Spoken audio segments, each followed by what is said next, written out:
ఒక్క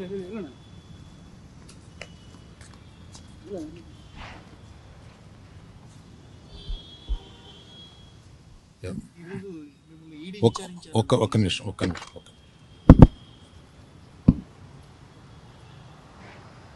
ఈరోజు కాదు, నిన్న నేను 2017లో ఓ ప్రాపర్టీ కొన్నాను. ఆ ప్రాపర్టీ కొన్నప్పుడు అందులో ఒక మైనర్ వాటాదారుడి భాగం ఉంటే అది నేను కొన్న తర్వాత అతను ఈడీ ప్రాబ్లం ఏదో ఉంది, అతను బ్యాంక్ లోను తీసుకుని అది ఏదో కట్టలేదు, దాని మీద అతనికి ఈడీ ఎంక్వైరీ ఉంది. ఆ ఈడీ ఎంక్వైరీ అక్కడ బుక్స్ ఆఫ్ అకౌంట్స్లో నా పేరు ఉన్నప్పుడు నన్ను ఈడీ వచ్చి అడిగితే బాధ్యతగా నేను ఒక సిటిజన్గా చెప్పాలి కదా, లా అబైడింగ్ సిటిజన్గా నేను వెళ్ళి దానికి ఎక్స్ప్లెనేషన్ ఇచ్చాను. దానికి సంబంధించిన అకౌంట్ అదే అడిగారు. అంతే తప్పితే దీన్ని మీడియాలో ప్రపోర్షనేట్గా కొంచెం పెద్దది చేసి చెప్పటం, వారు ఏదో ఒక ఎంక్వైరీ అడిగారు, నేను వెళ్ళి చెప్పి వచ్చాను.